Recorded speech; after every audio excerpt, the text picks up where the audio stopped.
Primeiramente agradecer aos meus ancestrais por eu estar aqui, ao povo de Luta Tacariju, aos nossos parentes que estão ali, todos que vieram. Agradeço muito, eu amo muito essa terra, gosto muito daqui. Tainara, Hélio, todos os amigos queridos, já fiz há um tempo que eu vim aqui, e para mim é muito saboroso estar aqui com vocês. Então, assim, eu queria falar um pouco como é que vai ser a dinâmica, porque eu não gosto de ficar falando só, então eu gosto de que o negócio gire, né? Tem aqui o pessoal da Guerrilha Cariri, que são amigos queridos de Luta. Em algum momento que se ele quisesse fazer alguma fala, pode se sentir à vontade para tomar palavra. Nossos parentes aqui também, que eu queria que eles falassem um pouco sobre o povo deles, né?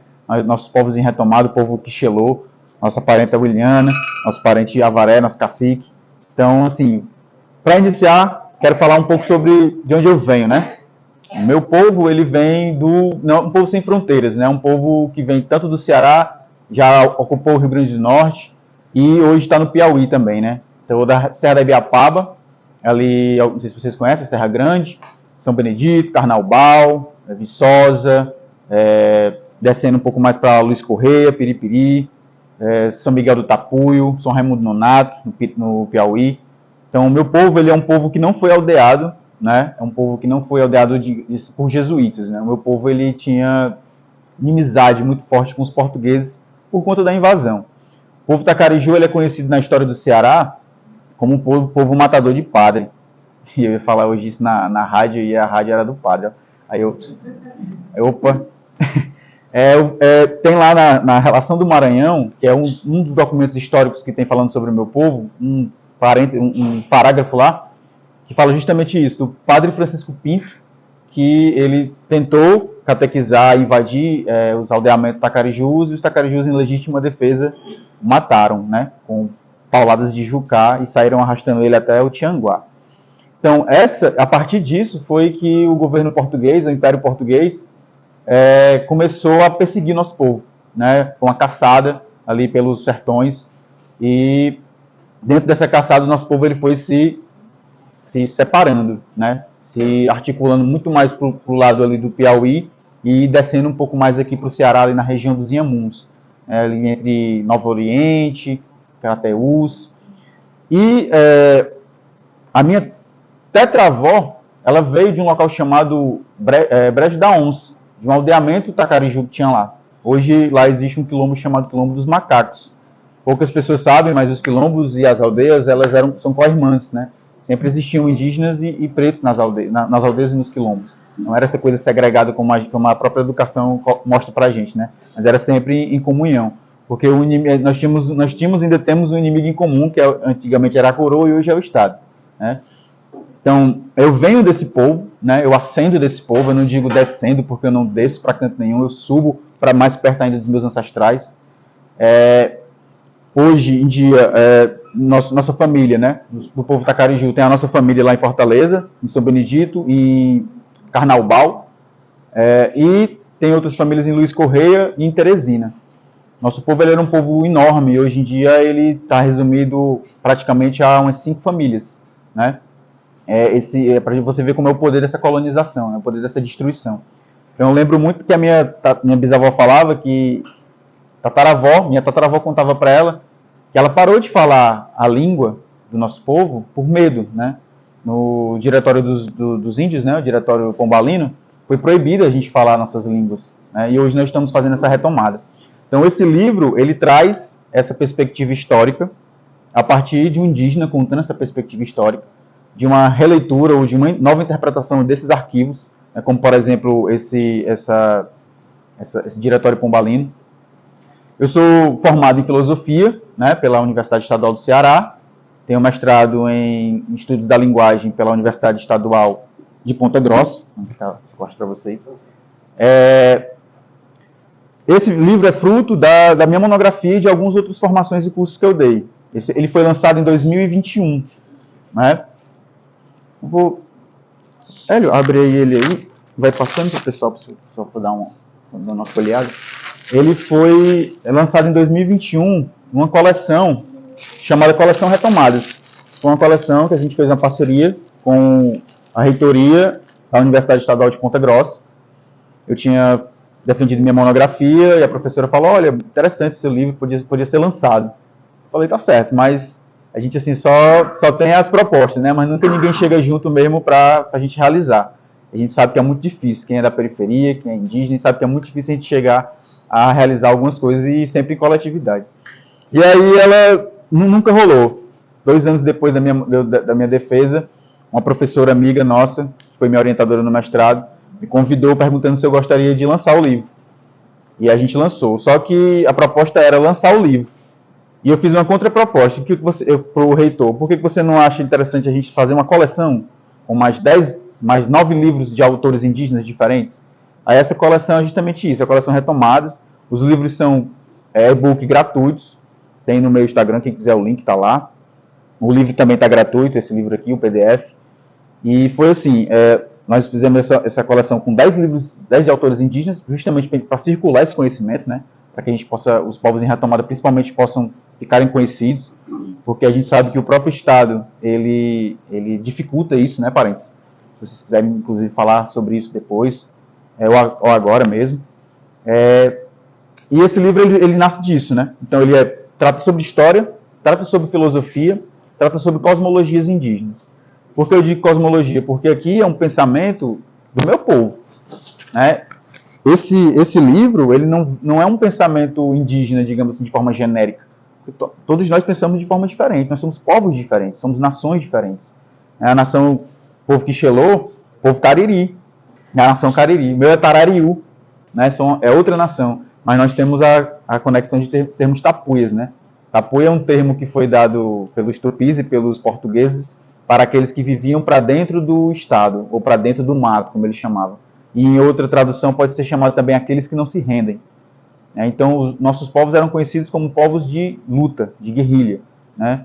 Tem um episódio da Guerra dos Bárbaros, não sei se vocês conhecem, que foi uma das guerras que fizeram aos nossos povos por mais de 70 anos, de assassínios dos nossos povos no sertão, principalmente, né, do Rio Grande do Norte, varrendo o Ceará, varrendo o Piauí.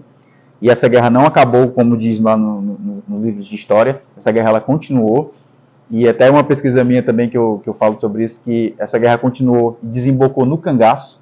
O cangaço é de origem indígena, é de luta de origem indígena, né, e poucas pessoas falam sobre isso. A maioria das pessoas vê o cangaço como uma origem de um banditismo, né?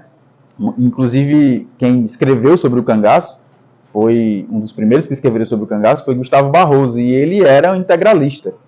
Você não sabe, integralismo aqui, ele trocava ideias com o fascismo na Itália e com o nazismo na Alemanha.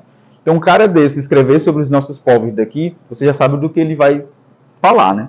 Foi lá nesses livros que ele escreve sobre o cangaço que ele fala sobre o racismo biológico, dizendo que o nordestino ele é biologicamente inferior. Né? E esse nordestino que ele pinta lá, né, que ele coloca como as características, são todas as características dos nossos povos, né, que vivem até hoje no sertão.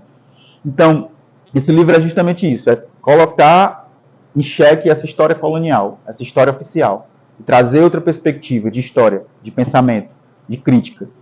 O nome dele, Alieninde, Os Portais dos Mundos. Eu costumo brincar um pouco com as palavras, né? E eu brinco com a palavra indígena e com a palavra alienígena. A palavra indígena, aquele que nasce da terra, né? Indi, de dentro, gena, terra. Alienígena, alien, de fora, e gena, terra. E eu costumava brincar com os meus amigos da filosofia, dizendo que eu não me coloco como brasileiro. Eu sou tacariju, eu não sou brasileiro. Brasileiro é uma invenção. O Brasil nem existia, né? Quando os invasores chegaram aqui, foi que eles começaram a inventar essa história de Brasil. E o mais interessante, brasileiro, essa nacionalidade, esse eiro, ele denota uma profissão. Que era aqueles que roubavam o pau-brasil daqui e levavam para lá. Então, o nome brasileiro é a profissão de roubo. De roubo das terras, de colonialismo mesmo. Você não vê mexicano, belga, não tem esse eiro, só o brasileiro que tem. Então, esse conceito de brasileiro, essa identidade brasileira, também foi sendo forjada a partir do silenciamento dos nossos povos. Né? Foi se deixando de chamar de indígena para chamar de caboclo, para chamar de mateiro, para chamar de nordestino, para chamar de cearense, mas nunca chama de indígena, nunca nomeia. Por quê? Se não existe mais indígena, não tem mais por que ter terra. Então eu posso fazer o que? Alienar a terra. Posso vender a terra. né? E isso também foi colocado aqui no Brasil a partir de 1853 com a Lei de Terras, né? Que é a Lei de Terras, que é a lei que aliena as terras aqui no Brasil. E a partir disso, quem não tem mais a escritura da terra agora deixa de ser invadido para ser invasor, que é como o Estado nos vê hoje em dia como invasores, né? Como é que a gente pode ser invasor da própria terra? O Estado brasileiro foi criado em cima de um negócio chamado grilagem. O Estado brasileiro é todo fundado em cima de grilagem. O problema fundiário no Brasil é o problema central. E esse livro, no começo dele, ele toca sobre isso. Estou falando sobre o alienígena, né? O alien fora, né? O alienígena, então a gente é o fora dentro. Fora da onde? Fora dessa ideologia de Estado. Qual é a ideologia do Estado? Desejo de consumo, observar a natureza como um produto, como um mercado. Eu chamo também de Estado-mercado, porque o Estado hoje em dia ele é uma sucursal do mercado, né? Então, somos fora do Estado, mas somos de dentro da Terra. Nós não pertencemos a esse locus do Estado, essa criação do Estado, mas nós já estávamos aqui antes de tudo isso acontecer. Então, nós somos filhos da Terra. Então, eu brinquei esse dentro e fora. Então, essa contradição que existe entre o ser indígena hoje no Brasil. E, principalmente, também eu falo um pouco sobre os indígenas que vivem nas periferias das grandes capitais, das grandes cidades. No imaginário do brasileiro existe um indígena que é aquele indígena que está lá na Amazônia, que fala a sua língua, que anda nu, enfim.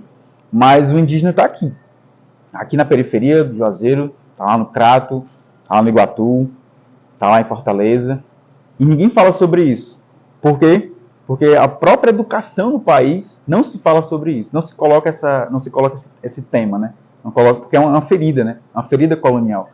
E eu venho também tentando, a partir desse livro, de outros escritos, de outras coisas que eu venho fazendo, tocar nessa perspectiva, né, da gente começar a escrever a nossa própria história e não esperar que outros intelectuais, doutos, escrevam a nossa história. Então, gente, eu queria falar, era sobre isso que eu queria falar e queria que vocês falassem alguma coisa, se apresentassem, quisessem comentar alguma coisa, passar aqui a palavra para minha parenta, para ela o povo dela, depois passar aqui a palavra para o pessoal do Guerrilha e a gente gerar esse debate, porque eu não quero ficar falando sozinho, não. Só, por favor.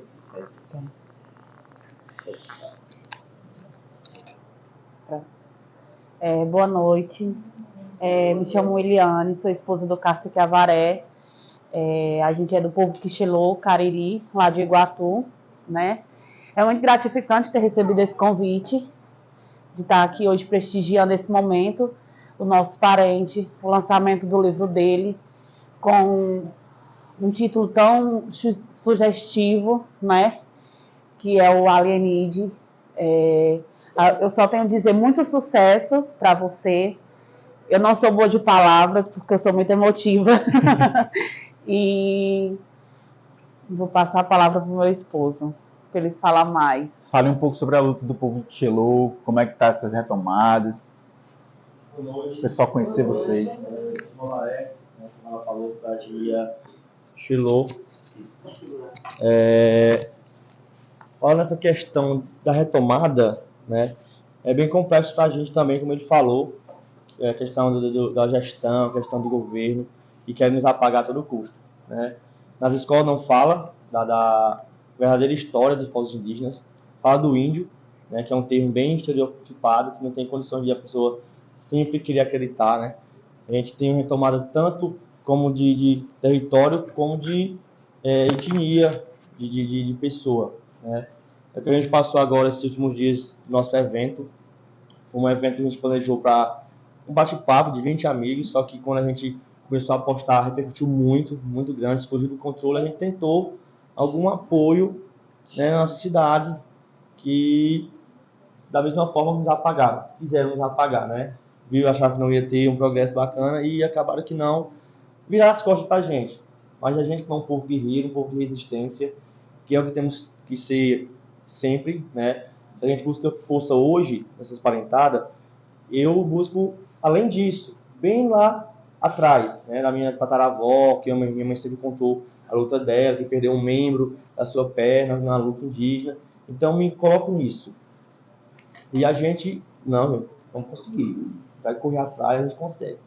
Eu, Hélio e Iago, que está com a gente hoje.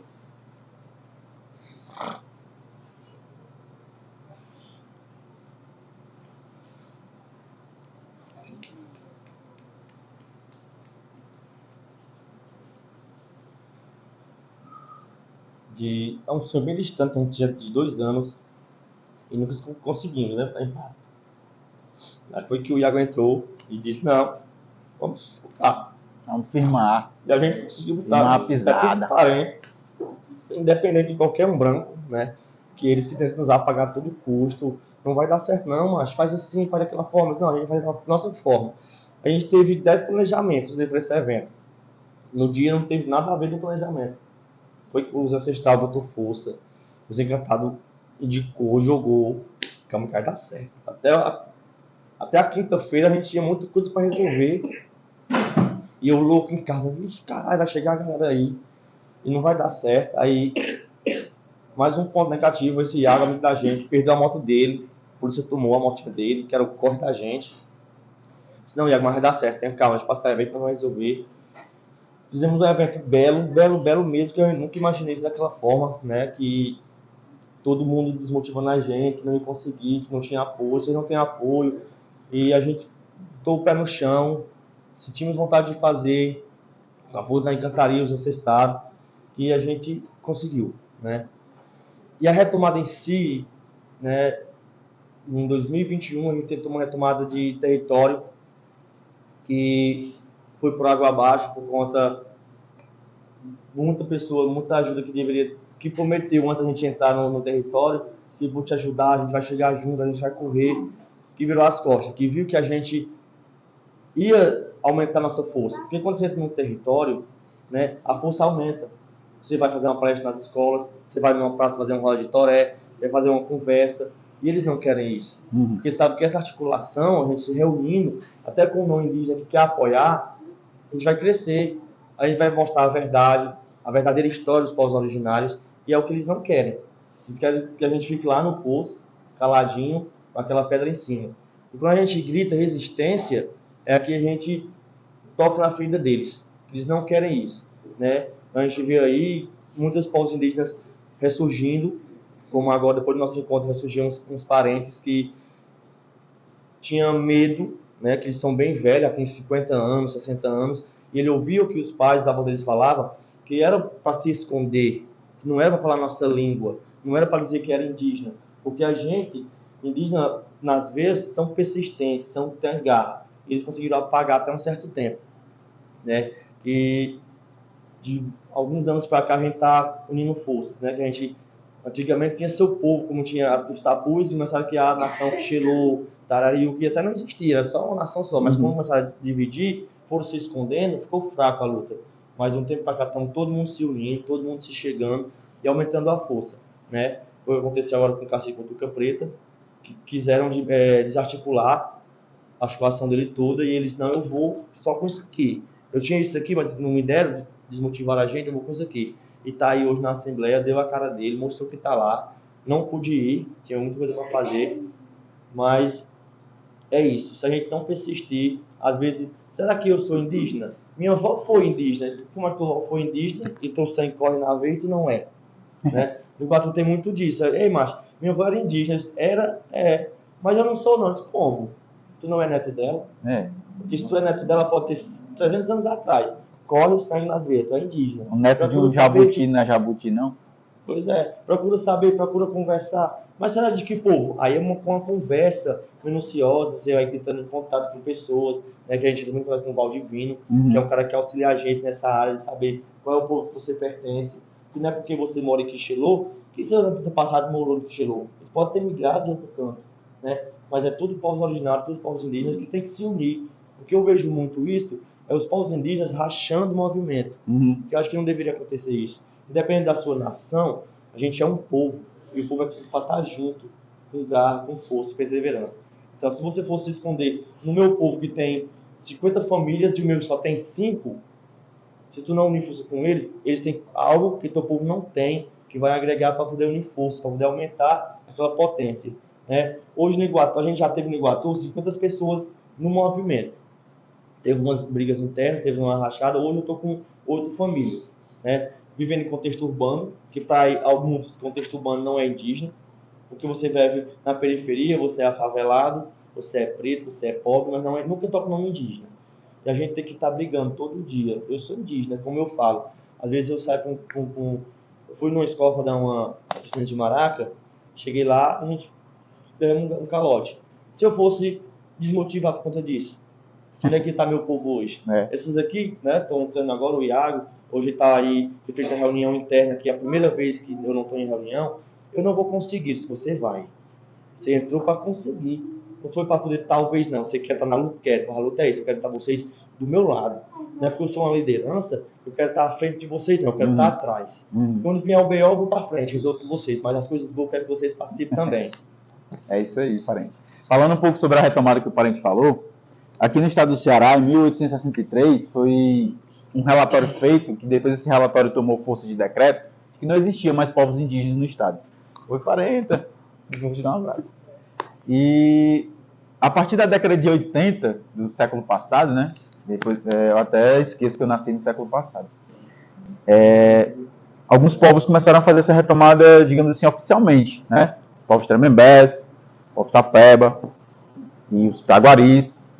E hoje, oficialmente no estado do Ceará, conhecidos, tem mais de 21 povos, né? Existe a FEPOINS, que é uma organização que tem alguns povos, 15 povos na FEPOINS, está tendo a assembleia deles aqui no Crato, vai até o dia 26, até amanhã, se não me engano, quem puder ir vá, né, para prestigiar. E tem o MSI e o Instituto dos Povos e do Desenvolvimento dos Povos Indígenas, que é o instituto onde meu povo Tacariju, o povo do parente Quixelô também estão juntos. Nesse instituto nós temos 19 povos, né? Nós reconhecemos os povos em retomada, né? Uma das coisas que, como ele falou da questão do rachar o movimento, um dos problemas, esse rachar o movimento vem também do Estado, né? Quando o Estado impõe algumas características ou algumas convenções do que é ser indígena, como já foi imposto em vários outros censos, né? Esse último censo não. Esse último censo agora de 2022 ele é bem interessante, porque se você for dar uma olhada, eu estava dando uma olhada assim por cima, em algumas cidades, em 2010, não tinha nenhum habitante indígena. Agora, em 2012, tem 12, 20, 25. Aí você fica pensando, como é que isso está acontecendo? Esse povo está se autodeclarando, porque também o Brasil, ele assinou em 2005 a Convenção 69 da Organização Internacional do Trabalho, que prevê a autodeclaração dos povos. Não só a autodeclaração dos povos, mas também a autodeclaração e a autogestão dos seus territórios, né?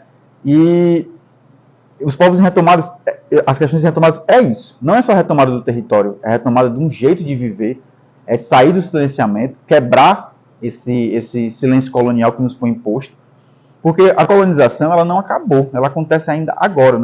Como diz o Krenak, né, nós estamos sendo invadidos nesse exato momento. Se vocês forem procurar qualquer notícia sobre os povos indígenas do país, vocês vão encontrar algum tipo de quebra dos nossos direitos ou algum tipo de violência contra a gente. Desde dos Guarani Kaiowá até você estar passando aqui na rua e alguém lhe olhar com um olhar preconceituoso de racismo, né? Então, assim, as retomadas elas são importantes, muito importantes. Para mim, quanto mais indígena, melhor. Porque eu fico pensando, hoje em dia eu moro num bairro de periferia lá de Fortaleza, a Bela Vista. E um parente uma vez falou assim para mim, cara, onde eu ponho o pé é terra indígena. Porque o Brasil todo é terra indígena. Então por que a gente fica lutando só pelos territórios sagrados, que estão bem longe da capital ou bem longe de outros lugares? Por que a gente vai demarcar um pedacinho desse tamanho e eles vão ficar com todo o resto do Brasil? É para ser o contrário, é para a gente demarcar onde eles vão andar e a gente andar por todo o resto. Não é para a gente ser demarcado. Então, assim, isso eu falo porque tem outras lutas indígenas também na América, né? No México, no Panamá, no Chile. Lá é bem diferente daqui. Uma das coisas que eu sempre proponho quando eu tenho uma fala assim é um movimento de libertação nacional. Porque para mim os povos e a terra só vão ser livres depois que os indígenas e a terra se libertarem do Brasil. O Brasil é o grande câncer dos povos indígenas. É o Brasil. Por isso que eu sempre digo, a mãe do Brasil não é indígena. Esse nome, a mãe do Brasil é indígena, isso para mim é um tapa na cara das nossas mães e avós que foram estuprados lá atrás. O Brasil não existia antes dos nossos povos. Não existia. Então a mãe do Brasil não é indígena. E aquela outra parada lá também, antes do Brasil da coroa existia o Brasil do cocá. Antes do Brasil da coroa não existia Brasil. Não existia Brasil. Né? E nem todos os povos usam cocá. Então é generalizar uma coisa que não é genérica. Todos os povos são singulares. A diferença e a singularidade dos povos tem que ser respeitada. Né? Então o próprio Estado se utiliza desses discursos para fazer com que a gente observe os povos de uma forma genérica. E a partir disso desclassifique outros que não cumprem essa cartilha do Estado. Né? E isso, dentro dos movimentos, vai separando mesmo, vai rachando mesmo, porque uns vão dizendo, eu sou mais indígena do que você não é aldeado, mas ninguém entende que o contexto de colonização ele foi diferente para todos os povos. Né? Para o meu povo, por exemplo, meu povo nunca foi aldeado. Nosso povo sempre bateu de frente com os portugueses. Já existem outros povos que foram aldeados, que tiveram suas terras dadas por Sesmarias, pela coroa, e hoje, se eles estão em aldeia, por isso. E eles foram traídos pelo Estado. E hoje eles estão na luta pela terra.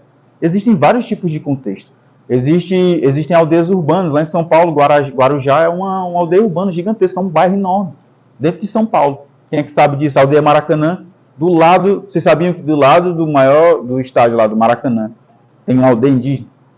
Tem uma aldeia indígena do lado do Maracanã. Quem é que sabe disso? Ninguém sabe disso. Por quê? Porque a mídia também não dá essa ideia.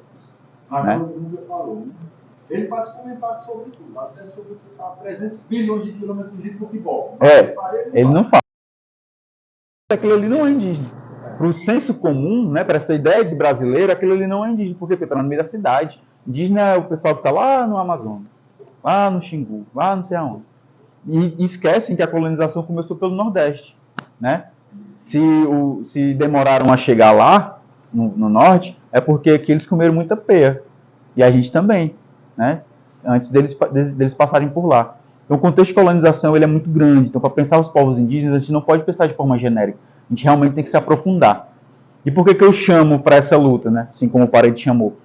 Porque não tem mais como, estava falando para a Áurea hoje, não tem mais como a gente pegar essa ruma de gente, botar na caravela e mandar de volta para a Europa. Já está todo mundo confluindo aqui.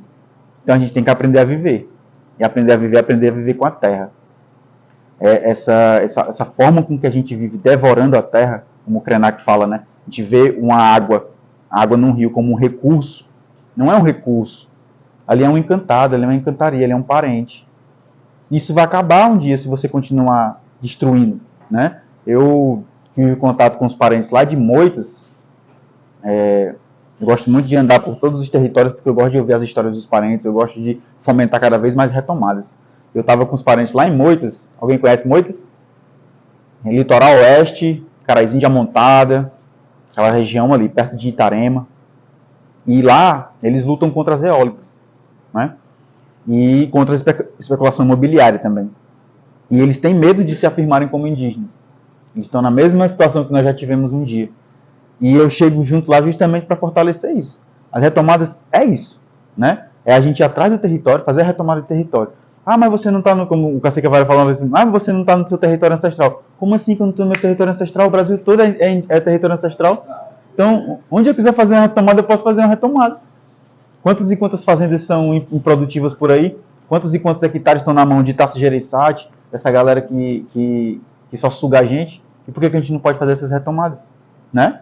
Então eu acho que as retomadas elas partem disso. Retomar a língua.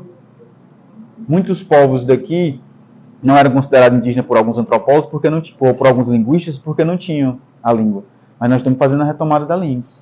Tem a retomada do Zubuquá, do Quipeá, a língua da nação Cariri. Tem a retomada do Cretsecrao Tchacaone, que é a língua da nação Tarariú, que a gente está aprendendo. Tem as outras retomadas de outras línguas, né, que são línguas tapuias. E a gente está fazendo isso a partir desse encontro. Eu vou te puxando, tu vai puxando ela, ele vai puxando ela, ele vai puxando ela, e vamos se fortalecendo. E se alguém quiser mais falar alguma coisa, eu queria passar aqui a palavra para o meu amigo, para ele falar um pouco sobre o Guerrilha Cariri. Meu amigo Hélio, meu irmão, meu parente. Boa noite, meu nome é Hélio, conhecido pela maioria aqui. Conheci o irmão Coelho aí nos Correios da Filosofia da Vida. Presido no momento coletivo Guerrilha Cariri. E lembrando do que ele falou sobre a nação indígena, né? Eu lembro que minha mãe nasceu em Fortaleza e ela dizia, popularmente como chama, que a mãe da mãe dela foi pegar dente de cachorro. Essa era a linguagem que se usa para dizer que era índia também, né? Para você ver o quanto vai longe a miscigenação brasileira, e que somos todos, sim, essa raiz indígena, essa identidade que se perde através do Estado, com sua falácia, com sua romantização do que foi o descobrimento do Brasil, né? Da colonização, do massacre que houve, mas que eles romantizaram e fizeram a gente nos perder da nossa própria história, da nossa essência. E daí, depois de um tempo, eu sempre fui ligado a esse lance de ancestralidade. Acho que isso está ligado no sangue e também na energia que emana da gente. Quando você percebe um parceiro que você conhece e em pouco tempo você já tem uma irmandade, já emana aquela energia, aquela vontade de luta. É nóis. Que se percebe o que aconteceu conosco, o que acontece comigo, que com vários que estão aqui, essa identidade de perceber que somos enraizados por essa vontade de luta e que estamos toda hora sendo amassados pelo Estado, seja vivendo nas periferias, que é o modelo que o Estado segrega a gente, como o território indígena, o território nosso, do preto, do periférico, é a margem do centro, né? A periférico já diz, né? O que está à margem, que não se pode chegar ao centro, a não ser apenas com a força de trabalho, como eles fazem com a gente, nos dividindo, querendo, quando nós formamos um coletivo, como que nós temos o Guerreiro Cariri, é uma ameaça ao Estado, é uma ameaça aos poderes, porque do micro pode se tornar macro, eles têm medo desse macro, eles não querem dividir as terras, não querem dividir os bens e querem sobrepor a suposta ascendência da vida, que seja você deixar de ser o oprimido para ser o opressor, para eles, para esse estado de mercado, a ascendência de conseguir algo é isso. Você deixar de ser o oprimido e se tornar o opressor, o dono da máquina, o dono da tecnologia, o participante do Estado que acendeu a luz. Ele agora não é mais o oprimido, ele é o opressor, então por isso ele acendeu na vida. E daí eu converso com meus colegas e a gente tenta trazer essa versão, essa intuição e reflexão que acender é acender como coletivo, acender como sociedade, se perceber como a luta indígena, como a luta dos irmãos, é a nossa mesma luta. Que indo pensar, refletir sobre essa luta, nós fizemos os mesmos dilemas. Nós somos territorializados ali naquele gueto, como nos quilombos, e nos quilombos que ainda existem, os quilombos atuais são as favelas, né? São as periferias de onde nós viemos, que o Estado chega lá com sua força apenas para nos reprimir e para nos desorganizar e nos manter como mão de obra barata, mão de obra escrava, que ainda é escrava se for comparado.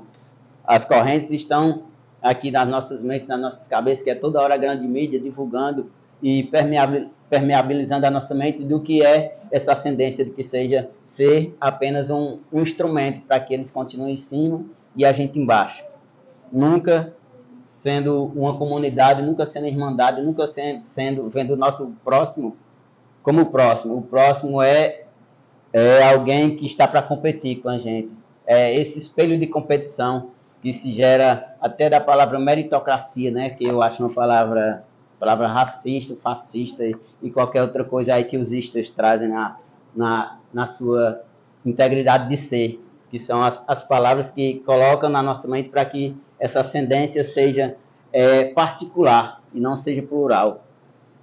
Daí, nessa questão, trazemos essa peculiaridade, que se formos olhar entre nossos familiares, tem essa história indígena, tem a história do navio negreiro, tem a história dos quilombos, e tem toda uma vertente que começou desde o colonialismo, desde a descoberta do Brasil, suposta descoberta, né?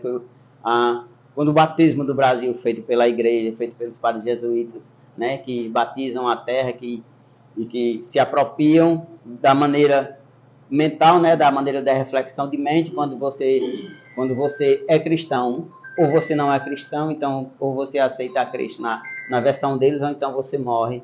E assim denominam também as religiões de matrizes africanas, né, que são demonizadas até hoje. E a galera vem retomando essa ideia de suas raízes, de sua africanização, de trazer, assim como o pessoal em retomada indígena, o pessoal em retomada em todo o território, trazer essa percepção que essa luta não é só deles, essa luta é nossa, de todos nós. E essa relação de viver com a terra, essa percepção também, que o progresso é da nossa felicidade, o progresso é de viver em irmandade, o progresso é de como a gente se sente com essa vivência no fluido do que a terra nos permite, não simplesmente vamos tomar tudo que ela tem e depois nós iremos para onde? Porque esses caras estão aí no poder, eu não sei para onde eles vão. Eles estão inventando aí umas viagens, né, para o espaço. Pode ser que os caras tenham. Mas que eles vão deixar aqui. Só que o pior é que eles só vão depois que acabarem tudo que tiver aqui. Se eles fossem antes, se eles fossem agora, estavam parasitas, né? Vocês podem ficar para aí e tal.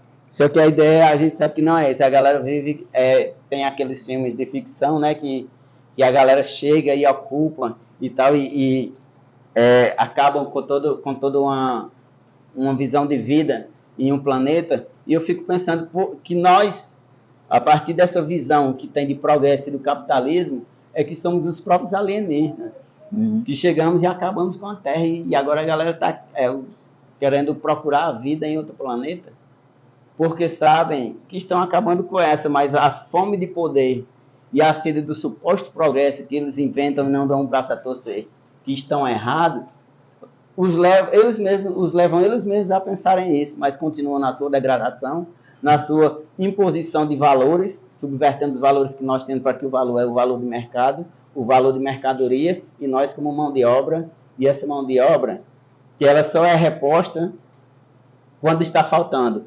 País tal, coloca índice de natalidade, porque a população está grande. Ele tira o índice, libera o índice de natalidade, porque a população está pequena, exatamente pelo valor de mão de obra, não pelo valor de humanidade, não pelo valor de pessoa, e não pelo valor de natureza que se entenda sobre terra. E quando você vê isso, são países que são as potências mundiais, né? E daí a nossa identidade para ser um ser humano, para sermos alguém em ascendência, é isso, sermos a potência mundial do mundo, através de guerra, através de segregação, através desses planos que as potências usam para aniquilarem umas às outras, usando aquele cara que está lá atrás do seu poder, com o botão na sua frente, ele decide quem morre, quem vai para a luta, quem não vai. Ele mesmo não vai, né? Ele negocia entre os outros, quem vai morrer e quem vai ver. E nós estamos aqui nessa versão que somos um inimigo do outro, que somos o concorrente do outro, e não irmãos nessa identidade que devemos considerar todas as lutas válidas, mas as lutas que sejam de nós por nós, que sejam essa cedência pela melhoria de vivência, pela terra, e não pela conquista de um espaço, porque nós temos o nosso lugar aqui, e eu acho que a tendência e a identidade é cuidar de nós e do nosso lugar. É ampliar mais esse espaço, né? Essa ideia de desenvolvimento é uma ideia que não tem envolvimento, né? Tá tirando o envolvimento. Então, o nome já diz. O nome já diz, é desenvolver, tá tirando o envolvimento. As propostas que eu tenho ouvido e que eu escuto dos diferentes povos é a proposta de envolvimento, é o contrário. É de se envolver, não é desenvolver. Quando eu vejo essa palavra desenvolver como se fosse um sinônimo, uma coisa positiva, eu já fico assim, tá meio... E isso a gente nem questiona, porque é uma coisa tão cotidiana, progresso, desenvolvimento, isso é uma coisa tão... que a gente nem se liga, né? Você falou desses bilionários, né, que são os bilionários que eu chamo eles de os parasitas do planeta, né? São realmente os parasitas do planeta. Se você for ver o que está acontecendo lá em Gaza, aquilo ali é também colonização. Está acontecendo lá, está acontecendo em África, está acontecendo aqui, está acontecendo em todos os lugares. Isso nunca parou. Por isso que eu coloco, um dos conceitos que eu trago no livro é a guerra dos mundos. São mundos em guerra. Nós vivemos no mesmo planeta, mas esses mundos estão em guerra. E quem fomenta essa guerra? Esses bilionários, essas grandes indústrias, essas grandes empresas, Nestlé, Coca-Cola. E a gente acha que tomar coquinha ali é inofensivo, mas não é. Né? A gente sabe que isso está financiando uma pessoa que está matando crianças lá em Gaza, uma pessoa que está estuprando uma criança indígena lá do Yanomami, ou que está matando uma pessoa aqui na periferia. Porque essas armas que são compradas pela polícia vêm de lá. Né? Quem desenvolve essas armas é Israel. Quem compra é o governo do Brasil. E a gente acha que tem alguma coisa acontecendo de bom, quando não está nada acontecendo de bom. Né? Então a gente tem... Isso aqui é um chamado para a gente pensar sobre isso. Né? Pensar e nos locais onde a gente está inserido. Eu sou professor, levar isso para as próximas gerações, principalmente nas retomadas, né? Que a gente sabe que tem esse assédio muito grande dessas redes sociais, desse TikTok, dessas coisas em cima dos nossos parentes, de todo mundo, né? E utilizar isso também para fazer esse contra-ataque, como diria o Nego Bispo, né? É um contra-colonizar. Não é, tá na hora da gente começar a contra-colonizar e não só receber isso de boca calada, como diz o Nego Bispo, né? Gente, alguém quer falar alguma coisa? Show.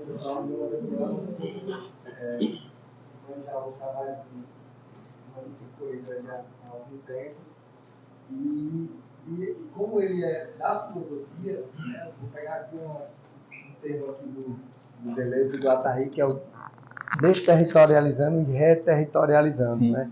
Que é um movimento de resistência, que nós da periferia também vivemos esse movimento, e que esse trabalho que você vem desenvolvendo, né, que vem plantando essas sementes em locais diferentes, trazendo esse povo para a luta, é muito importante, porque nós da periferia também vivemos esse movimento de reterritorialização. A gente está retomando, as retomadas mesmo, e só quem vive ali, quem sabe o sofrimento que passa. Né? Só quem vive ali. Você está nessa correria do indígena, mas eu sou da periferia, eu faço parte de um grupo, e aí a gente sente na pele o que é aquilo, o que é aquela opressão que a gente vem sofrendo, que muita gente romantiza às vezes. O próprio Estado ele romantiza isso, né? Tenta de dizer que aquela situação, aquele movimento de resistência é um movimento legítimo, é aquela coisa bem romantizada, mas não sabe o que na pele a galera está sofrendo. Então, assim, esse momento de retomada, deixa esse termo aqui do Deleuze e do Guattari, né, desterritorializando, e a gente está reterritorializando nossos espaços. Muito importante esse trabalho. Parabéns. Obrigado pela sua fala, meu amigo. Show.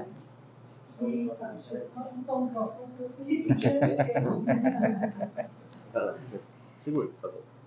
Um pouquinho longe. Vou botar aqui, que se eu segurar, eu me empolgo, eu já articulo muito, então o microfone daqui a pouco não pega nada. Eu estava vindo uma fala, não lembro de onde foi, se foi não, foi um cara intelectual negro que eu sigo, também não vou lembrar o nome dele, mas ele estava falando da questão que a gente está prestes a ter a primeira mulher negra presidente dos Estados Unidos, né, a Kamala, porque parece que o Biden vai renunciar, não sei como é que está esse negócio. E aí ele estava dizendo, e também nós estamos prestes a ter a primeira mulher negra a liberar o imperialismo e a opressão de outros povos. Como o menino fez, né? O Obama. Exatamente. Então, assim, é pensar em que lugar se quer estar. Então, assim, você ter um presidente indígena aqui no Brasil para estar apoiando o neoliberalismo, apoiando o agronegócio. É para isso? É só para poder ter? Então, assim, da gente pensar dessa questão da representatividade e do que a gente quer, né? Aonde é que a gente quer chegar. Paulo Freire dizia que quando a educação não é libertadora, né, o sonho do oprimido é virar opressor. Então, apenas a gente mudar as cadeiras no lugar de poder e não mudar as estruturas, a gente vai estar só fazendo uma dança de poder. Então, amanhã os povos indígenas vão estar lá para massacrar outros povos, depois os povos negros vão estar lá, e aí vai ficar dançando nessa brincadeira, né, de quem bate mais. Então, a gente não é só uma guerra de mundos, né, mas assim, que mundo a gente quer construir com isso? É só trocar o poder, mas manter esse sistema que devora tudo. E aí a outra coisa, enquanto vocês falavam aqui, eu estava lembrando, né, do Islã, que vocês estavam participando, lembrei de Natália, que está lá nas terras lá do Negro Bispo, lá no Quilombo Piauí. Curtume. Lá no Piauí. Teve o Islã dos quilombos, e assim, a galera o Cariri já está conectado. E aí, na minha religião, né, eu sou de religião de matriz africana, e na minha religião a gente fala que a palavra ela tem poder, se chama ofó. Você precisa cuidar muito bem da palavra. E aí, todos nós que somos poetas, que corremos dos islãs, Natália que está lá, ela está lá levando essa força da palavra do Cariri, da palavra da ancestralidade negra dela, lá e trocando. E aí da gente ver o quanto que esse movimento da poesia, do rap, ele é extremamente poderoso. Às vezes a gente acha que é só uma válvula de escape, não vai dar em nada. Mas é a gente falar, é a gente botar a boca no mundo, é a gente escrever. E aí, uma hora, essa palavra, que tem força, que tem poder, ela vai movimentar. E eu estava conversando mais cedo com o Yari, né? Que nós que acreditamos nos encantados, nas entidades, a gente sabe que o movimento não pode ser só daqui da matéria. Que também a gente tem que estar nessa conexão com esse sagrado. E toda vez que a gente fortalece a palavra numa roda de slam, numa roda de rap, a gente está fortalecendo esse encantado da palavra, a gente está fortalecendo os nossos antepassados que faziam isso. Né? E aí, só para a gente pensar um pouco nisso, de que assim, é possível. Sim. A gente olha, a gente acha, não, está tudo dominado mesmo, então vamos beber Coca-Cola, já tem 50 anos mesmo, só para a gente, vai tudo se acabar. Mas é possível reverter se a gente der as mãos e se a gente cuidar um dos outros. E a gente é pequeno mesmo, mas é nessa pequenez que a gente vai pelejando. É preciso que a gente acredite nisso, gente. Porque a gente faz 524 anos que eles tentam acabar com a gente, nós estamos aqui, ó. Isso. Ou seja, a gente tem muita força. Isso. E nós, né, principalmente quem está na periferia, nós somos esses descendentes. Eu digo descendente porque eu ouvi sua fala sobre a ascendência, mas assim, para mim, quem veio antes está na frente, então ele está, de fato, está acima. Eu me coloco descendente como alguém que vem depois e que tem que baixar a cabeça para essa ancestralidade. E aí é isso, é assim, a gente precisa acreditar que a gente vai conseguir, mas a gente precisa também começar a romper com esse sistema. E passa por não tomar mais Coca-Cola. Né? Parece uma besteira, mas assim, é isso, né? Na Bolívia não tem McDonald's. Vocês sabiam disso? E passa também por não comercializar também o sagrado. Sim, o nosso sagrado. Porque nesse sistema tudo é comércio, tudo é mercadoria. Até os afetos, até os sentimentos. Já estamos nesse campo. Então é isso, é para dizer que, cara, vai gerar. Vamos estar juntos. Vai gerar. Você falou sobre a palavra, né? O meu nome é isso, né? O meu nome ele foi dado por um encantado Cariri, Cariú, o mestre Antônio de Irerê, da Serra lá de Itaiçaba. E Aruiê é aquele que instiga, né? Flecha grande ou ponta de lança. Então esse nome eu só pude usar ele depois de 2021, que era para justamente eu fazer esse trabalho. E eu estou fazendo junto com a Encantaria, né? A gente nunca faz esse trabalho só. Como eu sempre costumo dizer, tem 1000 gerações atrás de mim que estão comigo. Não é uma coisa individual, nenhuma retomada é individual, toda retomada é coletiva. Então é para esse chamado que eu também fui orientado a escrever esse livro, né? Ele não é só meu, tem meu nome aqui, mas não é só meu. Também tem a pessoa que fez a revisão dele e a ilustradora da capa, que é Tremembé, é a Eliana, minha companheira. E não sei se como é que a gente está com o tempo, mas eu queria só ler aqui. Meu relógio não parou, não tem meia hora. Tem meia hora? São 7 horas. Então eu vou ler só quando for para finalmente para encerrar. Mas alguém quiser mais falar alguma coisa para a gente girar essa roda de conversa? Pode ler. Pode ser? Não, bota outra pessoa, porque eu acabei de sair minha cara. Bota a cara de alguém aí, depois vai minha cara de Devem falar mais também, viu, parente? Sobre. Se vocês quiserem falar, tá de boa, né? Baiana, nós chamamos. Baiana? Pra você falar. Não, pra você falar. Não, então, gente, me chamaram Cariri, né? Me chamaram Cariri, sou do Guerrilha Cariri, né? Esse momento é muito rico, né? A gente ver e enxergar esses espaços que a gente vem ocupando, né? Enquanto indígena, enquanto povo periférico, que é o caso da gente, que a gente faz esse trabalho aqui. E às vezes a gente participou de um evento há poucos dias, eu estava comentando com o Hélio o quanto que essa galera essa galera branca, e como que ela enxerga a gente, né? Quando a gente chega em um espaço desse, porque assim, a gente está dentro do centro cultural hoje em dia, isso é uma vitória para a gente, né? Porque até então, só quem pisava aqui era a galera que, né, que se achava mesmo, né? E quando você chega dentro de um espaço desse para fazer um lançamento de um livro, gente, a gente que sai lá de baixo, isso é uma vitória muito grande, né? A gente não tem noção do quanto a gente está chegando lá, né? E às vezes quando a gente vai para alguns espaços de algumas universidades, vai fazer alguma fala, quando a gente fala que tem uma formação, a galera fica abismado, como se nós não tivéssemos direito de estar nesse lugar, de ocupar o espaço que também é da gente. Fica abismado. Ah, tu é formado, que não for formado nisso, naquele tem uma pós-graduação assim, assim, assado, aí eles fazem assim e como se nós também não tivéssemos esse direito, né? Então, assim, eu reafirmo que assim, é uma importância imensa, né? Essa ocupação que a gente está tendo, tanto o povo indígena quanto o povo negro periférico, né? E que a gente possa continuar a se fortalecer, né? Se aquilombar mesmo, se ajuntar mesmo. Que o propósito é isso.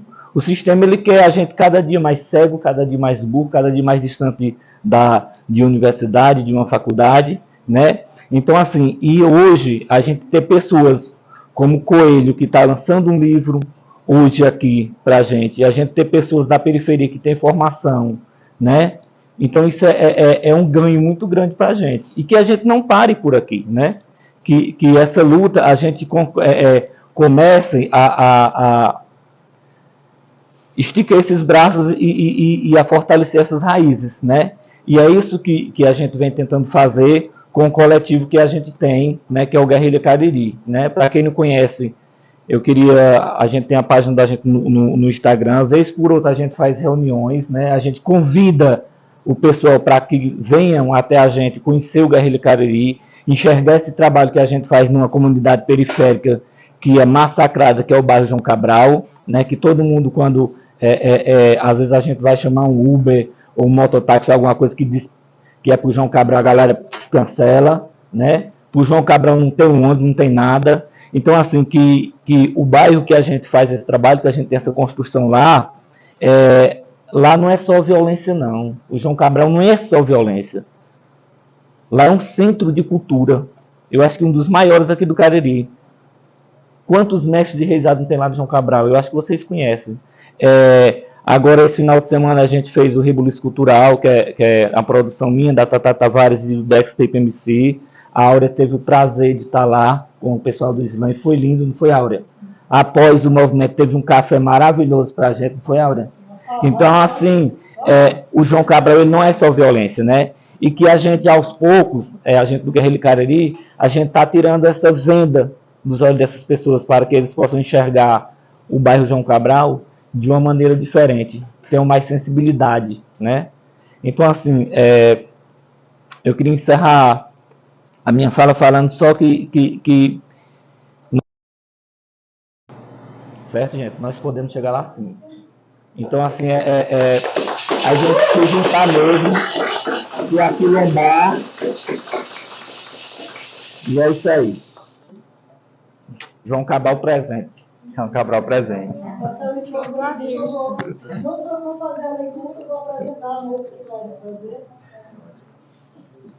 Bom, que a gente está aqui. Se a gente está aqui. Assim, tá bom?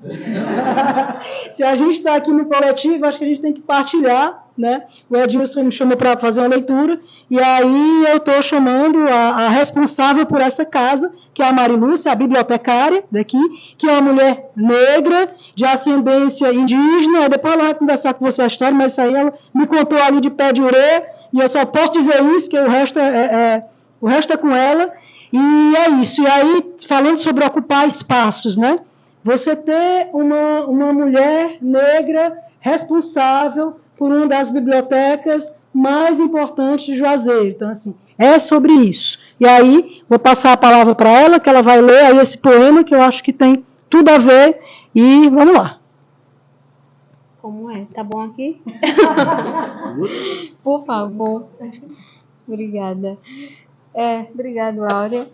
Como ele falou, né, estar aqui no Centro Cultural é uma vitória. E permanecer aqui para a gente é uma luta. E é uma luta diária. Mas, sim, é uma vitória e a gente vai conseguindo todo dia, né? E aí vou ler, depois a história eu falo, né? E depois falo contigo. Tá. Aos parentes. Então, nascer aqui e voltar a chorar. Teu meio te formando clareado, obrigado. Ouvindo tua mãe calar, não te ensinar a língua que te identifica, não aprendestes nas lições. Aprendestes nas visões, nos clarões exteriores da tua mente flutuante que tentam branquear. Não há como negar o que tens que carregar em ti. Os sorrisos, as lágrimas, o encantado, a fúria no olhar dos espíritos parentes desses meus ausentes. Nem teu avô aceitava, tua avó morena, ribeirinha, amazonense, paraense, mãe paraguaia, Guarani não fala. Guarani na fala, Guarani no olhar. O que nos faz ter coragem não é o negar, mas sim o confirmar. Dizer sim, sou, me lembro que sofro, que fui, que voltei a ser, que voltarei a ser. Inteiro na fumaça de um cachimbo, quando sinto a mata, quando mergulho em um rio, em um mar, eu me lembro, eu fui, eu sou. Álvaro Franco da Fonseca Júnior. Tá. E aí, sobre a história, eu vou.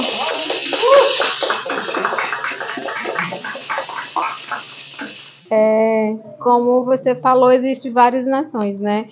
Eu não sei qual é a minha, mas eu sei que a minha bisavó era indígena, é indígena, não a conheci, mas a minha avó contou, né, que a minha bisavó era.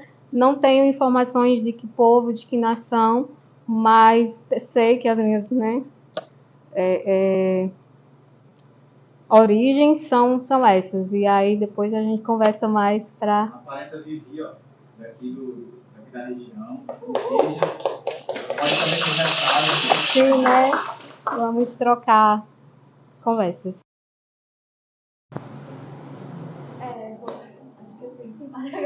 Foi intimado. A gente só anda de bolo, cada um tem que falar. Só assim. Boa noite, gente. Eu sou Vivi Cariri, conheço algumas figuras aqui, que conheci inclusive no movimento negro, porque também sou cria do João Cabral, morei assim, até acho que uns 12 anos lá. Por onde começar? Eu acho que é importante também a gente debater um pouco sobre desmistificar, desmentir e desfazer essa ideia do que passaram para a gente do que é esse ser indígena, né? Que é esse ser indígena que anda pelado, que mora lá na Amazônia, que está nesse lugar distante, que não acessa esse lugar, que não lê um livro, que não debate, que não escreve, que não está nesse mundo, é um ser mitológico, não existe aqui, existe em outro lugar. Sempre que eu estou pintada de genipapo caminhando na rua, as pessoas perguntam se eu estou indo representar.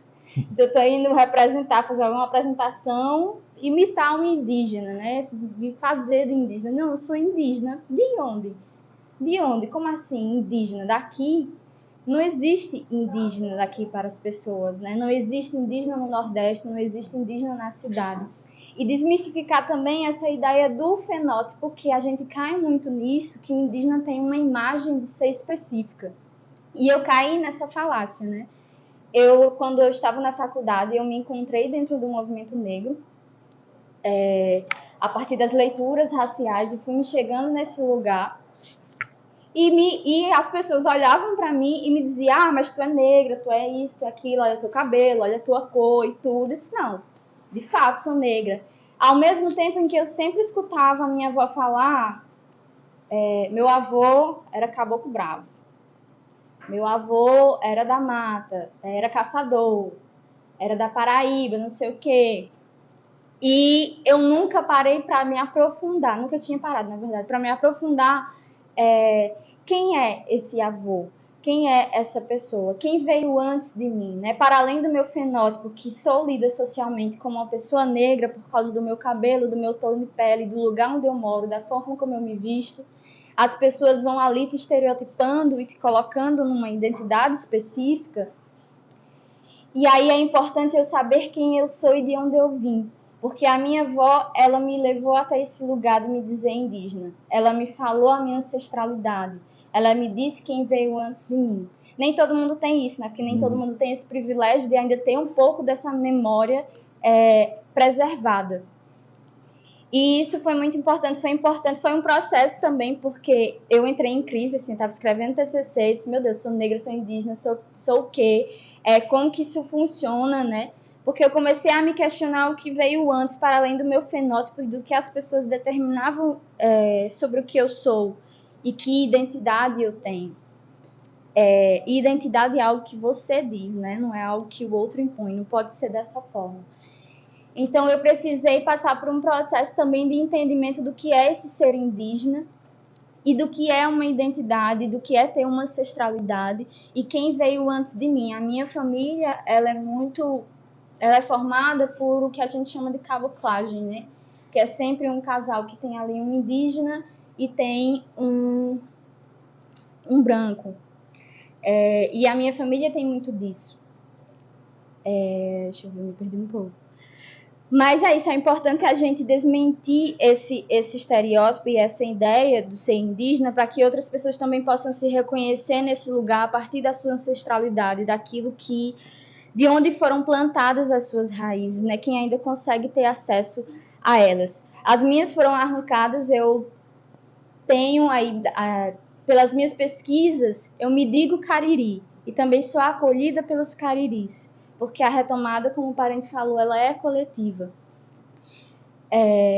Mas eu não tenho como dizer de certeza de onde veio o meu tataravô, onde ele morou, de que aldeia ele veio, principalmente porque o povo cariri é um povo que anda muito, né? Que migra muito. E a minha avó falava muito isso.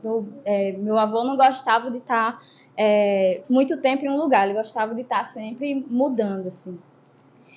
E importante a reconstrução da memória, e da gente refazer essa memória, porque o meu tataravô, que era caboclo, que era indígena, que foi pego na mata para trabalhar com os brancos, para fazer açude para branco, ele teve um trauma, ele sofreu um trauma, sofreu uma violência, e aquilo fez ele silenciar, e não passar para minha avó, por exemplo, para os irmãos dela, que ela vinha desse lugar indígena e também era indígena, né? Também é indígena, porque a gente sempre entende nesse lugar de descendência. Eu sou descendente, eu não sou índio. Minha avó minha mãe meu tataravô mas eu não sou. Eu não pertenço a esse lugar.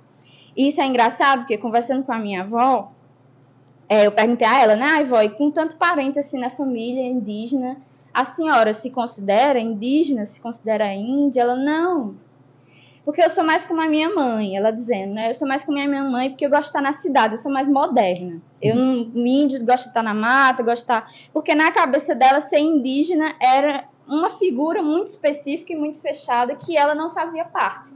Apesar de ter muitos costumes, muitas tradições que ela me ensinou, que ela ainda cultiva.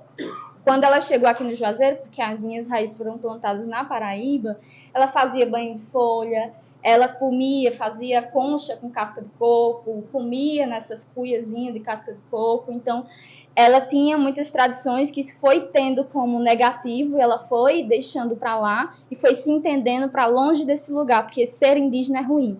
Ser indígena é primitivo, é incivilizado, não existe, não é bacana.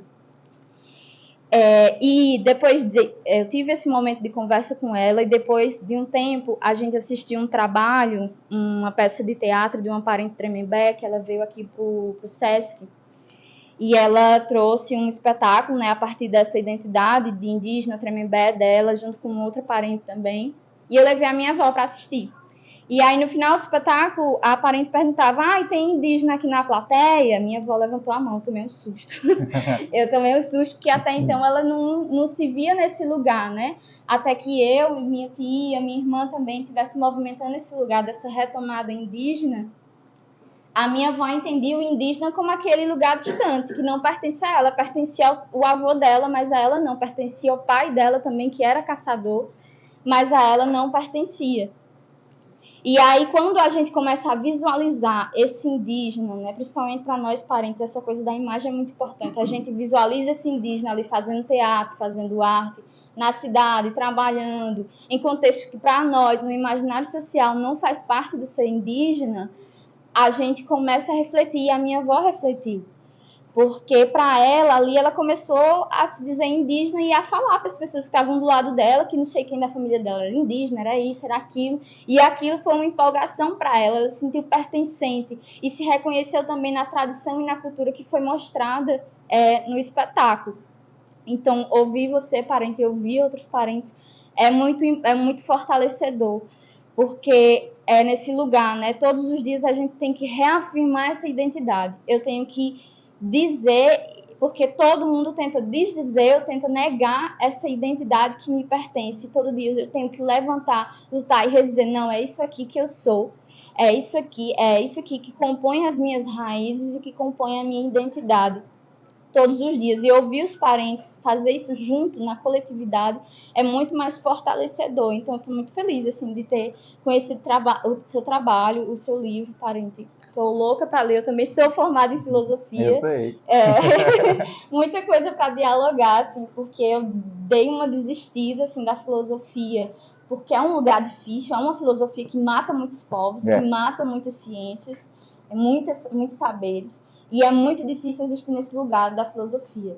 E teoricamente, assim, né, o que pare todas as outras ciências é esse pensamento reflexivo. Então, é difícil ainda para mim essa relação com a filosofia, mas estou muito empolgada assim, para ler o teu livro, dialogar também e retomar esse outro lugar, que também é meu. Não é porque eu sou indígena que aquilo não me pertence sim. Né? Muito boa a sua fala, parente.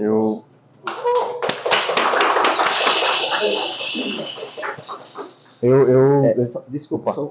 Essa ideia do epistemicídio, né, da filosofia, que é a filosofia que vem matar o conhecimento de ancestralidade, do encantamento, que vem negar os conhecimentos das culturas, e onde nasceu a filosofia, tudo isso, enfim.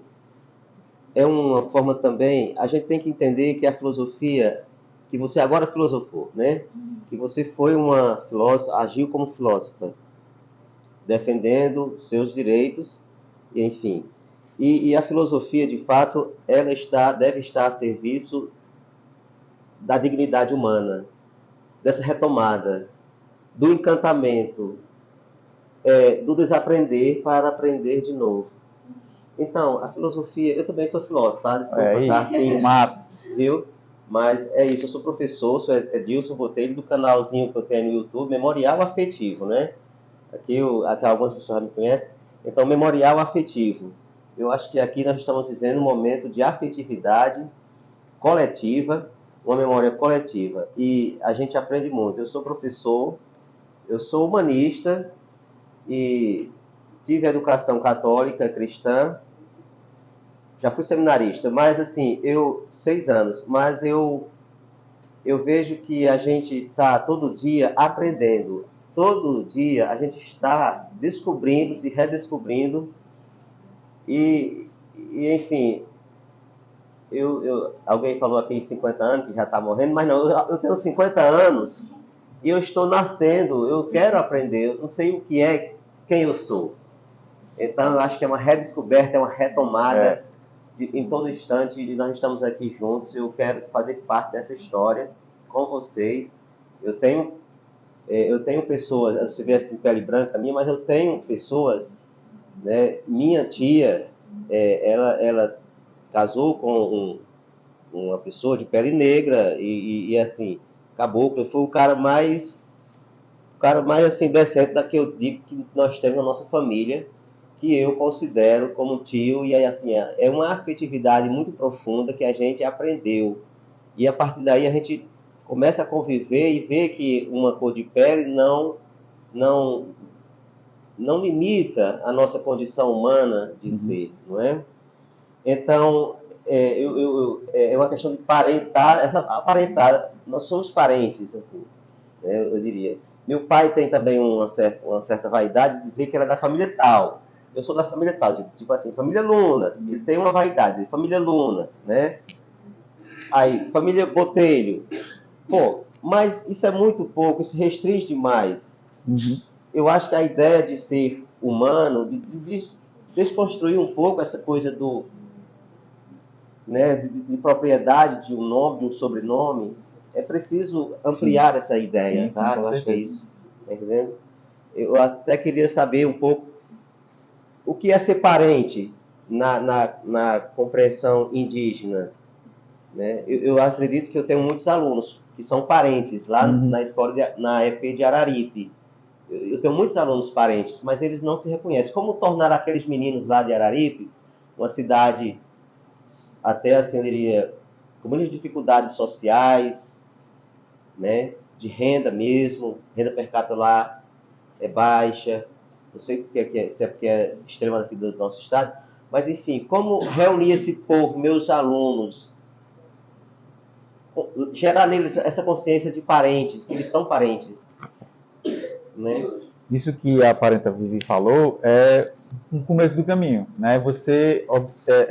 A avó dela viu outra parenta lá se apresentando, então ela se entendeu também nesse lugar de, poxa, eu não preciso mais ter vergonha de falar, tem mais gente aqui comigo. Então essa ideia de parente, ela também pode, digamos assim, ser diferente, eu acho que é, inclusive, para todos os povos. Mas a ideia do parente, ela não é uma ideia consanguínea. A ideia de parente é uma ideia relacional. É a relação que você tem não só com o outro, mas com a terra, principalmente. Por exemplo, parente para mim não é só você. Parente para mim é um encantado. Parente para mim é uma árvore. Parente para mim é um local encantado. Parente para mim é a água. Parente para mim é isso. Parente para mim é a onça. O meu povo vem do meu clã, é o clã das onças. A gente veio do breche da onça.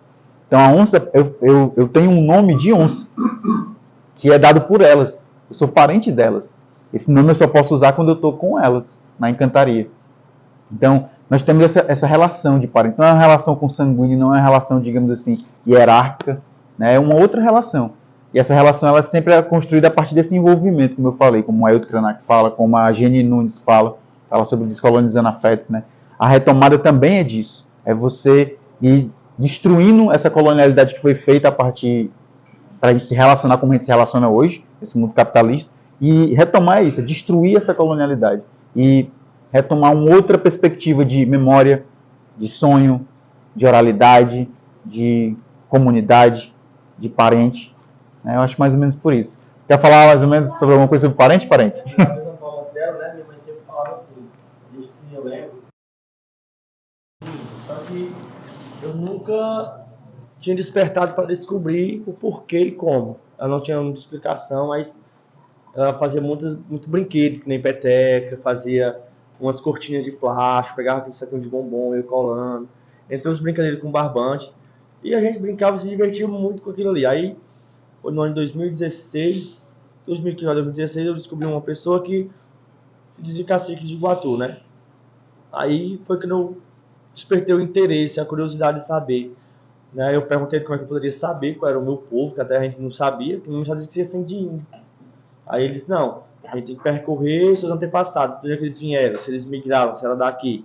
Aí eu comecei a perguntar à minha mãe. Minha mãe disse algumas coisas, né, que ela sabia. E tem uma tia da minha mãe, que ela é bem velhinha, que mora num sítiozinho lá, e eu fui lá perguntar a ela. Mas não, minha avó dizia que nunca saímos daqui, sempre na ribeira do Rio Jaguaribe, entre Quixelô, Acopiara e Iguatu. Nunca saíram desse território. Aí foi daí que eu conheci o Valdivino. Aí colhi muita coisa, relatos, conversas. E ele disse, não, cara, então você é Quixelô. Você nunca saiu dali? Não, essa tia da minha mãe disse que nunca saíram. Que a avó dela, a bisavó dela contava que sempre saíram, ela sempre escondida dos matos. Sempre quando vinha alguém que eles vinham pegar dentro da água. né? Minha mãe não teve tanto contato, porque quando minha avó casou, veio para Fortaleza e meio que ficou distante. Mas essa tia contou muita coisa mesmo, e tem até tem um potinho de barro, que era da bisavó dela, eu levei para lá, pintei, né, guardadinho lá. E foi a partir daí que me deu aquele fogo, aquela ânsia de querer. Acho que a natureza em si, ela vai lhe moldando, né? Chama, né? Tem aquele chamado. Aí eu vou atrás, vou conhecer fora. Passei o ano de 2020 e desempregado de tudo por opção, para poder correr. Eu vou correr atrás da maneira que eu conseguir. E tô no caminho aí, um caminho massa. Hoje eu tenho que agradecer muito os encantados, os parentes também, que eu tenho que dizer. Que eu digo assim, ó, o evento não foi meu, o evento foi nosso. Tinha tanto parente que eu nunca nem imaginei estar lá. Agora, o Yara eu conheci uma vez, mas quando eu convidei o cara, eu vou estar aí. Não, desmarcou, né? O lançamento de um livro. Marcou o lançamento para estar lá. Teve pessoas que tinham um show para fazer lá em Brasília, que tem aquelas amigas da Yara Bezé, que tinha e não foram para estar lá. Então, é através disso a gente tem que se aproximar. É através disso a gente tem que unir forças, que nem a avó da parente foi lá, assistir a peça, do nada você, né, levantar a mão. Às vezes você sabe algum relato, tem vergonha ou tem medo, né, que eu acho que como os nossos antepassados contam, é uma coisa que dá medo. Mas é coisa que você tem que buscar, perder o medo, perder a vergonha. Quando uma vez eu cheguei de uma assembleia de Crateús, pintado de genipapo, gente, tu é índio agora, isso não? Agora não. Agora não. Sempre fui. Aí vem muito tempo atrás. E o que é isso aí? Isso aqui é minha armadura, é minha roupa. E aí, como no evento, só fazer uma roupa pra mim, pra eu usar. No dia lá, eles não, vou me pintar e pronto, acabou. Vou trabalhar uma vez pintado e um preconceito. Eu me demito. Me demiti pro evento. Né? Por causa de papo. Isso é forte pra mim, porque é o cantado que me molda. Né? Ele prefiro pra chegar a neném, desempregado, mas vamos ver o que vai dar. Estamos aí, estamos bem. Financeiramente estamos bem, entre amigos estamos bem, nossa filha está com saúde e o resto a gente vai buscando. Vamos sim. Né? Quando você tem que se conectar com a natureza. Às vezes eu estou ali em casa, que tem um mato em frente, eu entro no mato, pego o cachimbo ali, pá, quando é que eu desse jeito aí. Aí eu saio para casa 100%, nem curado. Né? É dessa força que a gente precisa. Acho que o primeiro passo é você conhecer a natureza. Conhecer o mato, a terra, o rio. E se você tiver interesse de conhecer sua ancestralidade, não tiver amor pela natureza, você não vai começar. Ela não vai permitir que você chegue onde você quer. Isso é verdade. Primeiramente, você tem que ir para a natureza, entender a natureza, entender aquele passo. Ixi, você está cantando, eu quero cantar de frente por quê? Entendeu um vento que vem. O Iago entrou agora, às vezes eu quero entrar no mato. Não entra que não vai dar. Entrou, tem uma experiência meu com os regedores só. Você não era para entrar na natureza, você tem que entender ela, se ela está permitindo você entrar. Quando ela permite você entrar, aí você permite você buscar a sua ancestralidade, os parentes de sangue, os parentes de afeto. Nessa união que a gente tem. Quando a gente fala assim, parente, não é porque seja meu irmão, mas é porque é meu pai, a minha mãe, o meu mentor, a pessoa que está comigo. Às vezes eu estou meio conturbado, eu ligo logo para um cara mais sábio do que eu. Ei, macho, isso assim, não, tem calma que a gente vai se conectar. Faça assim, eu vou lá, me conecto, vou pro mato, volto, vou na terra, vou lá na aldeia, que a gente tem um território que é a aldeia da gente, que está desativado, mas eu vou na aldeia, que eu chamo como aldeia. Levei um dos parentes para ir na aldeia. Muita gente sentiu energia. A Meg sentou no tronco, chorou uma beça lá, que sentiu, que estava, né, desorganizado, não sei o que. Mas é isso aí, mas a gente vai organizar. A partir daí, gente, a natureza é o primeiro passo. Não tem como você entrar na luta, seja lá qual for, se você não entender a natureza, não entender as raízes, porque vem da raiz. Se você não tem uma raiz, se você não tem um alicerce, você não vai segurar em pé. Então você tem que buscar força na natureza, na mata, nos rios, nas águas, que é onde está mesmo aquela força que você vai entender o porquê, aquele chamado. A gente tem um chamado, eita, cara, o Iago, né? Eu toco muito o nome dele, que ele está novo na luta, mas está crescendo muito. Mas eu ouvi isso. Isso é só você e a natureza. A minha natureza eu consigo entender, agora a sua você tem que entender, busque entender a sua natureza. Porque eu não posso te indicar uma coisa que você tem que entender, você saber o que está acontecendo. Então é basicamente isso. Eu vejo que você tem que se conectar à natureza, sabe? Abraçar uma árvore, tomar um banho no rio. O rio tem água, dentro no rio, baixar o olhar as estrelas. Muito massa. Lá em casa, eu comer lá em casa, eu estou dentro de casa, aí eu desço, pego o cachimbo, olho pro céu, dou duas cachimbadas só, passei, pronto, tô aliviado. Mas porque eu busquei entender, busquei querer saber, né? Então é conexão, a gente tem que se conectar, tanto com o ser humano, mas principalmente com a mata, principalmente com a natureza. Uma coisa que você falou, parente, que eu lembrei, você falou que essa ideia de parente, né? A gente não tem, por exemplo, nos nossos povos, nunca a gente teve essa noção de órfão. Pessoas em situação de rua, asilos. Não existe isso em aldeia indígena. Isso só existe no capitalismo. Não existe órfão em aldeia indígena. Eu tenho 3 mães. Não tem isso nos nossos povos. A gente acolhe todo mundo como parente realmente. Ele é meu filho, ela é minha irmã, ele é meu irmão, ele é meu filho também, meu sobrinho. Todos nós somos parentes, cuidamos uns dos outros. Essa ideia de chegar e rachar e dizer que é a ideia de família nuclear, né, foi adotada pela colonização, né?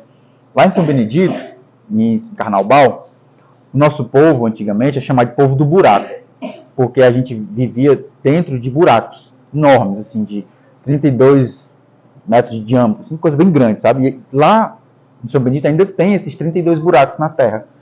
Só que é a terra de me desculpem aqui a palavra, de um arrombado lá, que é um fazendeiro, que ele está enterrando os buracos para que a terra não seja tirada dele e dada para os povos indígenas de lá, que é os Tapuia Cariri, e para os Tacariju. Mas eu pulei a cerca lá, eu fui lá nesse local, para me conectar com essa ancestralidade, e nesse local, eu tive a intuição e a visão de que ali, dentro desses buracos, viviam 6 famílias. Então, as ocupações eram coletivas. Não era uma ocupação como tem hoje, uma casa e uma família. É o seu vizinho, você não sabe nem quem é, não fala com ele, é brigado, é intrigado, sabe nem...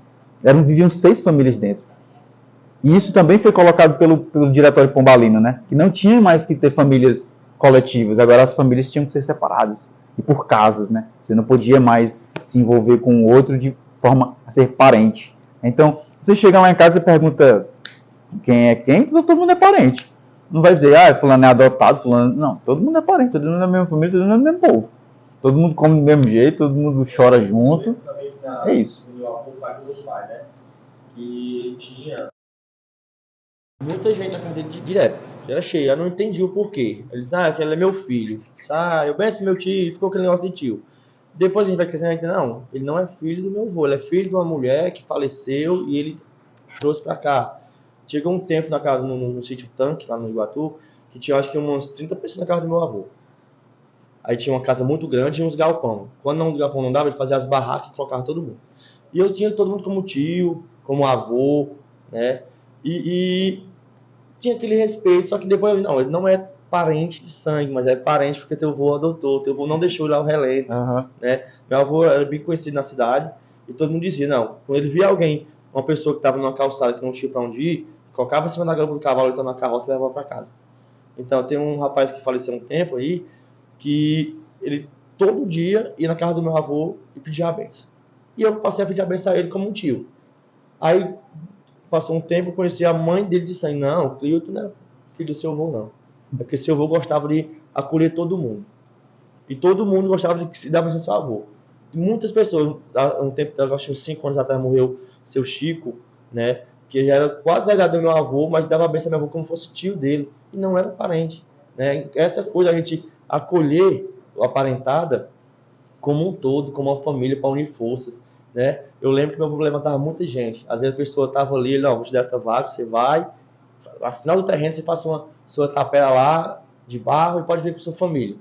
E até hoje tem pessoas que tem como tio, que não é de sangue, mas é parente, é tio, tem aquele respeito, tem aquela consideração, aquele afeto.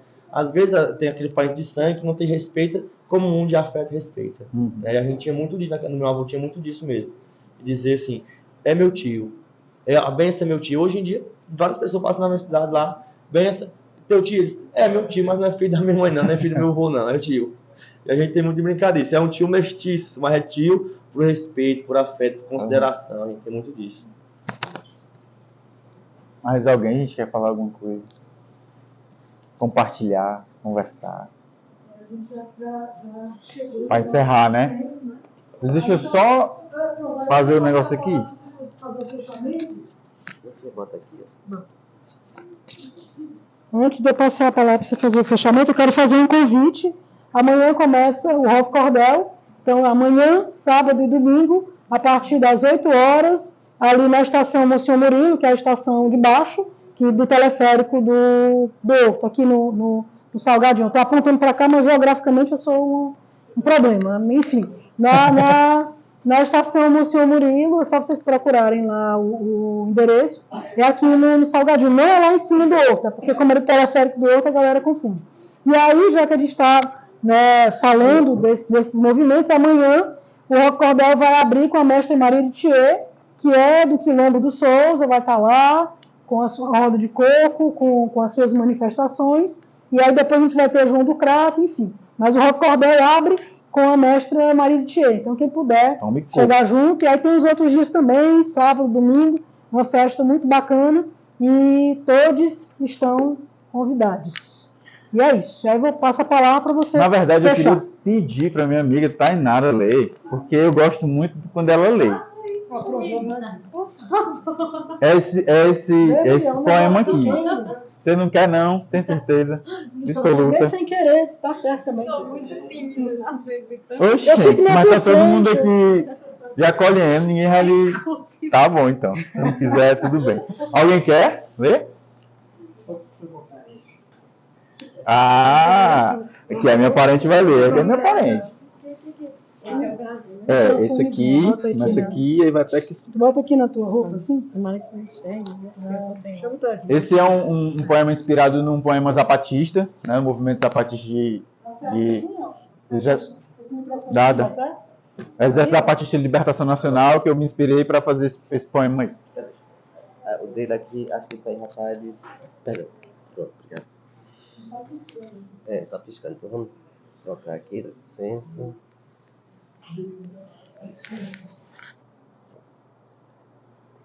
Tô sem óculos, viu, gente? Mas vou tentar aqui. Este é o Brasil, o país dos equívocos. Este é o Brasil, a história desse Estado, mercado, nação. É uma história oficial de equívocos.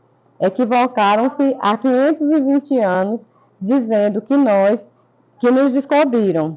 Erraram quando seus grandes sábios discutiam se tínhamos alma, raciocínio e sentimento, ou se éramos animais. Erraram em chamar de progresso a morte, a ação de humilhar, de perseguir, conquistar, submeter. Erraram quando trouxeram a palavra de Deus para nos matar, com a desculpa de evangelizar. E erraram ainda hoje, quando a este mundo chamam de moderno. Erraram quando dizem que nossas narrativas orais são lendas, que nossa ancestralidade é mito, que nossa ciência é mística, que nossas crenças são superstições, que nossos jogos, danças e vestimentas são folclore, que nossos governos são antidemocráticos, que nossa língua é travada. Dialeto que nosso amor é pecado e baixeza, que nosso andar é arrastar-se e nosso físico é feio, que somos negros na terra, que nossa maneira é incompreensível. Para eles, dar-nos um lugar é mostrar-nos a sepultura, a prisão, o esquecimento. No mundo Brasil, não cabemos a menos que sejamos mudos, quietos, mortos. Se eles perseguem, encarceram e matam, é lei. Se nós resistimos, é crime. Se eles mandam, é paz. Se nós resistimos, é guerra. Se eles falam, é preciso responder. Se nós resistimos, é preciso fechar os ouvidos. Mesmo diante de tudo isso, de todos esses erros, continuamos aqui na terra, de nossos ancestrais, Pindorama, brotando dela, de sua vida e de sua força. Vocês nunca vão nos destruir. Enquanto houver terra, continuaremos a brotar. Somos povos da esperança, somos os povos que sonham, aqueles que não se rendem, os filhos da terra. Somos os de ontem, mas somos novos. 1000 gerações vivem em mim. Somos a retomada do Pindorama. Indígenas da terra, univos. Coelho.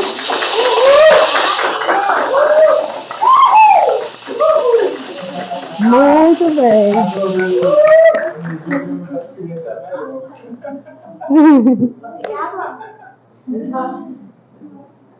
É forte, viu? Licença, deixa eu... Deu bem. Você é uma índia linda.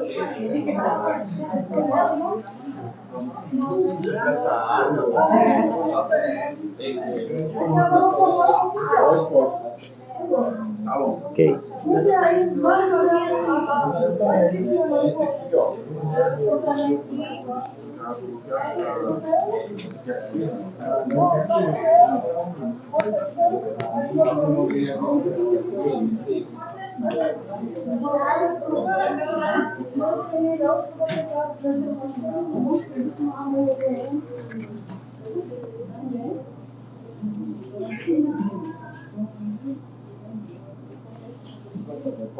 Eu vou fazer a foto depois tu. Tá bom. Tem que fazer o primeiro de 14 vídeos aqui, né? Então só vocês montar aqui a mulher. Não bom sim, tá? 25, né? Parente. Eu vou aceitar mandar foto com você. Tá bom. Quanto é que dá o vídeo? Ah, você Certo, foi o vídeo.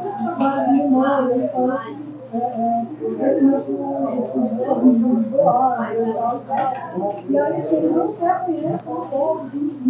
Eu já recebi essa certidão. E aí eu falo eu que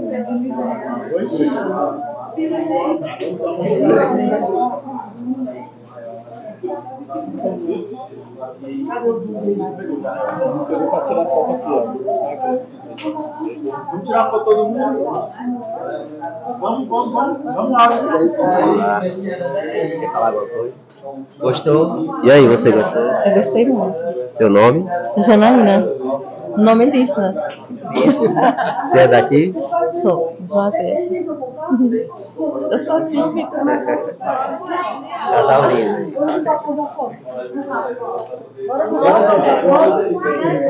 Bora